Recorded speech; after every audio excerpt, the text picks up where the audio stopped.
안녕하세요. 이번에 고양이 신장 기능 저하증에 대해서 이제 설명을 해드릴 김덕근 수의사라고 합니다.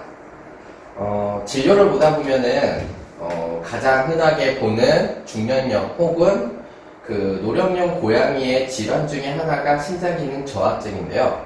오늘은 여기에 대해서 간략하지만 필수적으로 아시면 좋을 것들에 대해서 설명을 드리고자 합니다.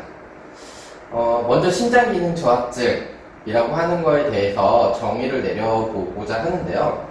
과거에는 신장기능 저하증을 만성신부전이라는 용어로 사용을 하기도 했고, 사실 더 익히 알려진 거는 만성신부전이 될 거예요.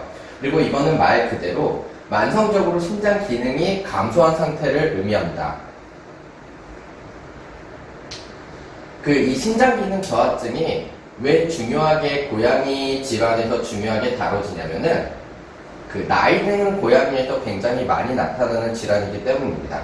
뭐 논문이라든가 교과서라든가 말씀하시는 분들에 따라 조금씩 다를 수는 있겠습니다만은 대개 7세 이상 고양이의 30% 정도가 신장기능 저하증이 있는 것으로 알려져 있기도 하고요. 어떤 논문에서는 10세 이상, 10살 이상 된 고양이의 절반 정도는 신장기능 저하증이 있는 것으로 이제 알려져 있기도 해요. 그리고 또 어떤 분들은 강아지랑 비교해서 전체, 이거는 이제 나이에 따라서 본 거는 아니고요. 전체 뭐 300마리 중에 1마리 정도가 신장기능 저하증을 강아지가 가지고 있다라고 하면은 고양이는 대략 45마리 정도에서 1마리 정도, 굉장히 더 많은 빈도로 신장기능 저하증이 나타나는 걸로 알려져 있습니다. 뭐 어떤 거를 따르는 간에 공통적인 거는 그거라고 봐주시면 좋을 것 같아요. 생각보다 고양이에서 신장기능 저하증 혹은 신부전이 많이 발생한다는 것을 알아주셨으면 합니다. 만약에 그럼 어떤 증상이 나타날까요? 이 단계에 대해서는 뒤에 다시 제가 얘기를 드릴 건데, 그냥 모습만 보셔도 조금 티가 날 거예요. 뭐 점점 좀 말라가는 모습이 좀 보이죠. 근데 실제로 초기 단계 때는 증상이 거의 없는 경우가 대다수예요. 그래서 초기 단계를 찾아내는 게 신장기능 저하증의 진단의 도전 과제이기도 합니다. 그리고 전반적으로 이제 요 정도 단계로 접어들면서는 이제 소변량, 음수량 같은 것들이 변화가 생겨서 이제 예민하신 분들은 조금 이상하다 여기시는 분들도 있게 되고요. 이제 본격적으로 3, 4단계 접어들면서 여러 가지 증상이 나타나게 됩니다. 구체적으로 증상은 이쪽에는 대표적인 뭐 증상 10가지 혹은 11가지 이렇게 나타나는 도표인데, 이거를 간단하게 정리를 하면은 이런 거라 보시면 돼요. 아까도 언급드렸던 물을 많이 마시고요. 그리고 소변량이 증가를 하게 됩니다.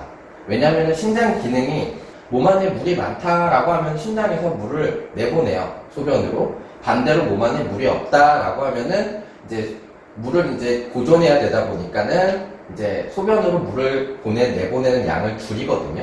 즉, 소변을 농축시키는 능력이 이제 신장이 가진 가장 기본적이고 중요한 기능 중에 하나인데, 이제 그게 떨어지다 보니까는 아무래도 농축이 안 되다 보니까 소변량이 증가하고, 그러다 보니까는 이제 목이 마르고 하는 것들이 많아져서 물이 마시는 양이 늘어나게 됩니다.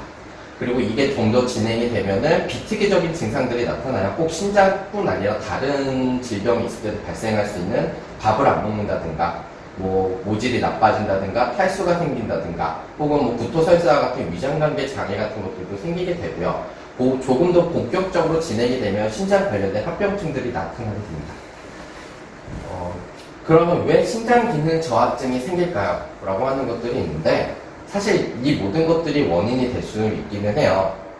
근데 중요한 거는 이 원인들 어떤 것든 간에 1차적으로 이 원인들에 의해서 신장이 피해를 입게 되고요. 이 피해 정도나 크기는 각각의 원인들마다 좀 다를 수는 있겠습니다만은 그 피해가 누적되고 또 회복되고 하는 과정들을 계속 거치다가 어느 순간 그 임계점을 넘기게 되는 경우들이 생기게 되고, 더 이상 회복이 되지 않으면서 이제 그 피해가 누적되면서 신장기능 저하증, 신부전이 발생하는 걸로 보시면 되고요. 가장 고양이에서 흔한 거라고 하면은 이제 생애 전반적으로 세뇨관이나 간질성 질환 혹은 사고체 같은 데 염증이 발생하는 것들이 계속 겹치게 되면서 누적되다가 노령류가 되면서 발생하는 경우가 가장 흔하고요. 그리고 일부 같은 경우는 신장 혹은 비뇨기계 결석에 의해서 발생을 하기도 합니다. 기타 이제 잘 발생하고 보호자님들께서 익히 알려진 원인들 중에 하나는 페르시안 종들에서 종종 유정성 질환으로 나타나게 되는 이제 신장 안에 낭이 형성되는 그런 형태학적인 변화, 선천적인 질환의 원인이 돼서 신장 기능 저하증이 좀 발생을 하기도 하고요. 또 드물긴 합니다만은 가끔 그 보호자님들께서 이제 드시는 약물 같은 것들을 실수로 흘리셨다가 아이가 먹고 나서 급성으로 심부전이 발생하는 경우들도 있어요. 그리고 워낙 보호자님들께서 잘 아셔서 그런 사고들은 일어나는 경우들이 많지는 않습니다만 익히 알려진 대로 뭐 포도라든가 같은 위험물질을 먹었을 때도 급성 심부전이 발생했다가 다행히 여기서 잘 이겨내긴 했지만 그것이 만성으로 이어지는 경우들도 있다고 보시면 되세요.